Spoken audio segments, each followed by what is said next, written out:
Dear brothers, what's up, boys? We're back. I apologize for the few-month hiatus from this podcast. It's not something that I had planned on taking a break from. I was still pretty committed to doing my few days a week, and everything was going really well. Obviously, we had the passing of my wife's father a few months ago, which was a big hit.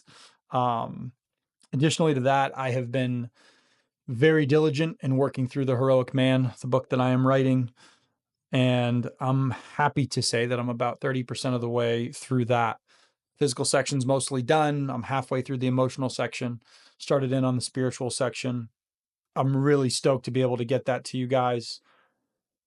If you want to get some of the early chapters from that, go to drjacksontaylor.com.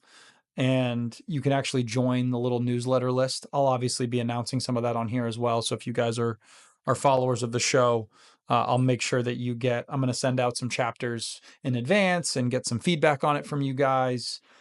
And that's kind of where we're at there. So I'm stoked about that. So that's been keeping me extremely busy. And in addition to that, I would like to have the book done by May of next year, which is a very avid goal. It's a bold goal. And the reason for that is the other reason I've been gone for the last few months is that my wife and I are expecting our first baby in May of 2025, which I am over the moon excited about. We're having a little girl, and she's due in early May of next year. And that has just been kind of a whirlwind with working on the book, and then my wife's father, and then this baby coming into the world. Or preparing to come into the world. She's brewing right now. My wife is coming up on 19 weeks. So we're pretty much at the halfway point here. But there's really no words to describe how excited we are, how excited and blessed we are. Baby girl is healthy at the moment. And so we're just going to keep praying that maintains. But that has been a large whirlwind of things. And we hadn't told our family until this past week. So I've had to keep everything on the DL. And so this podcast has been on the back burner, but it's going to return. At least I'm going to try and do an episode or two a week. If I do more, I do more. But I really want to start ramping this up, especially as I approach the book coming out and as I start approaching this world of fatherhood, which most of you are already in. So that's my story. I'm sticking to it.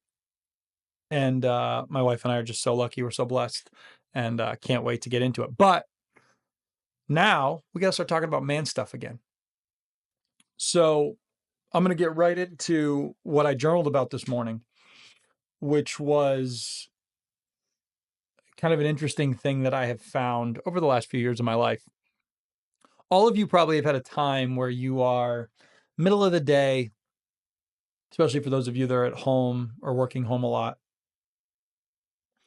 where you sit down and you get into the couch. It starts to like suck you in. You kind of scrunch down. You kind of lay your head down. Maybe you grab a pillow. Before you know it, you've taken a nap. And an hour or so goes by. You wake up and you have that like groggy feeling. And you're like, oh, I'm so tired right now. And then kind of the rest of the day is a little bit of a wash. For those of you with young children, you should be trying to get all of those naps that you can. But for those of you who don't have kids and do not have that kind of busy lifestyle yet, those naps are really not super beneficial. And this is not me taking a dump on naps. Naps are extremely important, especially if they're power naps, 10 minutes, 15 minutes at most, and then you go on with your day. But the reason I mention this is because one of the things that happens with men, especially the modern man, they think they're doing more than they are, and they think that they deserve a break during the day. They've earned a nap or a stop or whatever. And so they sit, they scroll through their phone, they put the TV on, even read, which you guys know how I feel about reading.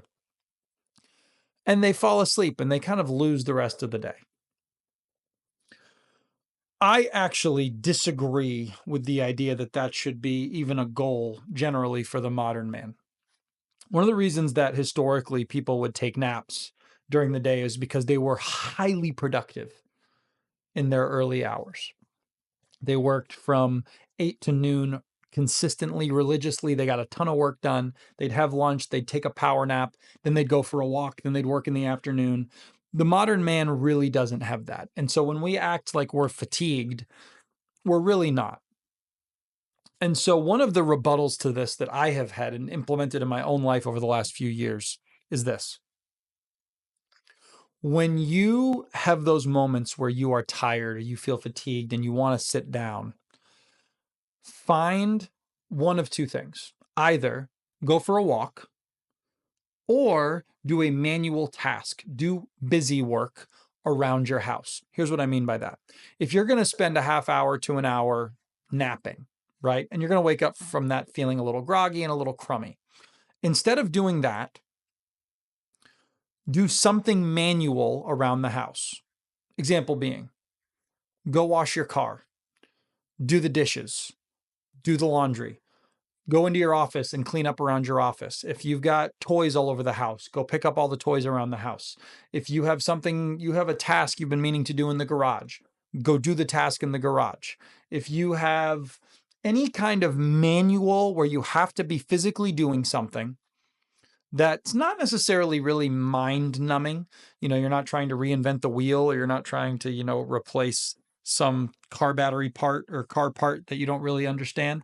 Not stuff like that. However, do something that requires you to be manual. Doing the dishes is honestly one of my go-tos. I know it sounds crazy to be like, oh, you just go do the dishes. No, what I mean is you have these moments of fatigue. Don't use those moments to just go sit down and then you fall asleep and you wake up and you feel lethargic. And then the rest of the day, you kind of feel a little meh. That's not what we want. What I have found, and what I have found with men that I work with, is when you go and do a manual task or you go for a walk, go take your dogs for a walk, you get invigorated, you get more energy, and the rest of your day is more productive and better. I think that once upon a time, people utilized naps well, where they were done after they were tired. Today, we just don't have people with the same fatigue levels because they haven't been that productive. The modern man just isn't as productive with their time because we have lots of things that pull from our time. And so, my recommendation to all of you is when you have those moments of fatigue or you feel lethargic, or you're just like, I'm just going to take a nap for a little bit. If you're going to nap, set a timer for about 15 to 20 minutes. That timer goes off, you get up and you go. You cannot continue to lay there. Ideally, what you'll do is those moments where you're like, I'm just a little tired right now, I could take a little bit of a nap. Go do a manual task. You will immediately be more awake. And there are some physiological components to that. But I promise you, when you have those moments, you will get energy from going and doing something. Go for a walk, take your dogs for a walk, go work on something in the garage. Yesterday, I had this happen. I sat down and was like, I could probably take like a little nap right now. But I hadn't really done, I mean, I'd worked in the morning, I was productive, but I was like, if I stay here, I'm going to fall asleep. I might as well go do something. So I went up into my office. I had a bunch of stuff I needed to clean out because that office is going to become a nursery, which is why I'm in a totally different room with nothing on the walls right now, because my office is going to be my baby girl's nursery. So I went up there and I started cleaning out a bunch of stuff that I didn't need, reorganizing a few things. And it took me like an hour to do. When I was done, it was time for me to go work out. I felt great. I was invigorated. I'd gotten work done. I was productive in that time frame. And otherwise, I would have been asleep and then woken up and been like, I don't really want to go work out now. Trust me, when you have moments where you're like, I really ought to go do something, you should. Go get a walk in, go do something in the garage. Just find something manual for you to do. Not something that requires you to sit. Not so, if you're going to listen, if you want to read a book, put an audible book in and go take a walk. It's a much better use of your time. When you go do that, you will get energy from it. Trust me, you probably don't need that nap as much as you think. Again, unless you are like many of my buddies who have two small kids, when they get a little bit of a reprieve from having to be on daddy daycare all the time, a little 20, 30-minute nap is great. But again, if you're going to nap, short, 15, 20 minutes, 30 at the most, ideally 15 to 20, wake up and immediately get moving. And ideally, I usually tell people don't nap in your bed. Like your bed should be for making sweet love to your wife and sleeping at night.